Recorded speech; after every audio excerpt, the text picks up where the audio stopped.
Hey guys, Wave Tech Spreader Hunting. Today I want to talk about a new unit available to the market, and that is the Vortex Impact 4000. Now, if you follow any of our content, you've probably already seen tons of stuff on this. So if you have, go ahead and skip this video, but I'm going to come at it from a different perspective. I'll probably upload the video we did of the unboxing, and then we've done some podcasts there on the TPH or Tech Spreader Hunting podcast here on YouTube or anywhere podcasts are available. We've talked about it, my initial thoughts and everything else. I've put quite a few more rounds downrange behind one, and I have a couple more units myself, getting into really playing with running multiple setups and everything else now.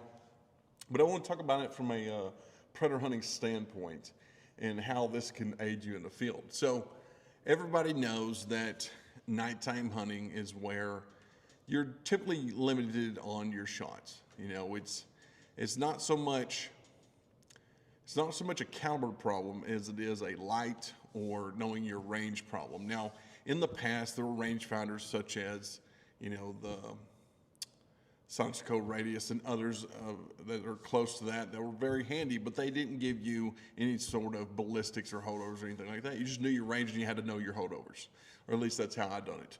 Now there are super high dollar alternatives like the Wilcox Raptor and everything else, and nowadays most of your thermals, speaking from a thermal standpoint, they will have some sort of additional rangefinder type situation, and then some people just won't shoot that far at night. But for myself, when I'm running the clip-on night vision, I tend to want to know what range it is, or especially when I'm running thermal. And some of my thermals are getting older now. They don't have rangefinders integrated into the system. I guess I need to buy some more newer thermals. But especially on thermals, knowing the range is highly important to myself, because my depth perception is a little bit skewed as it pertains to like nighttime or thermal, especially thermal, and even night vision. So having just a rangefinder, even if I'm not going to make that shot, having a rangefinder on board and then synced up with my rifle scope is very pivotal to myself.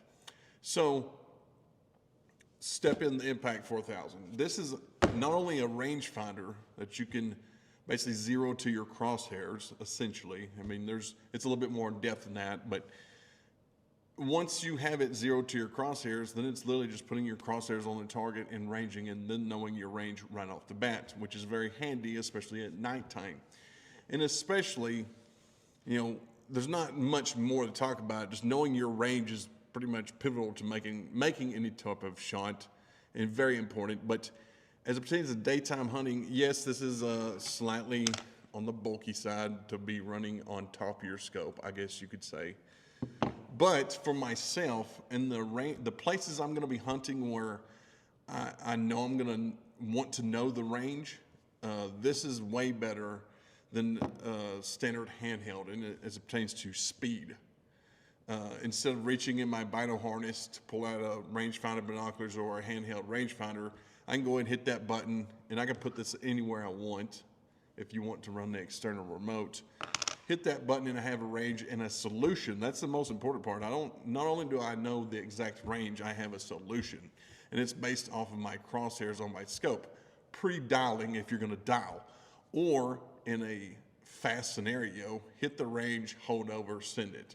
Now, this is probably more at home in the long range shooting category or long range hunting category, where, you know, staying compact, super lightweight, and not having bulky things hanging off your rifle is probably not as important as it is predator hunting. But if you really start looking at the weight, it doesn't weigh any more than a handheld rangefinder. And the bulk, I can kind of get over the bulk, because like I said, on my short range platforms, I will carry a handheld rangefinder in my bino harness or rangefinder binos for my short range platforms, because I know that primarily speaking, I'm going to be setting up in areas to where I'm only going to be making short range shots that I don't need to know the range.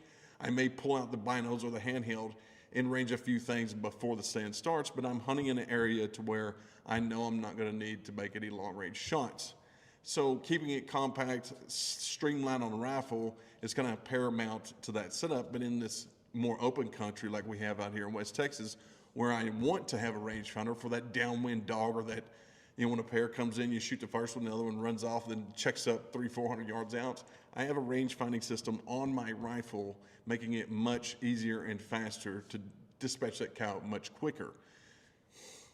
Is it worth the money? In my opinion, yes.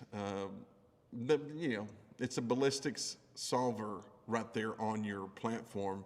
Very heavy duty. I've already knocked it around. I've actually already dropped it off top of a dozer on accident. And it maintains zero and everything's good to go. So I guess it'd come down to, is it worth it to you? You know, some people say no, some people say absolutely yes. The only comparable thing close to it is like that Wilcox Raptor or anything of that nature, and those are several thousands of dollars. So I don't know. It's a great product. I'm really happy with mine so far, and I'm probably going to end up owning more.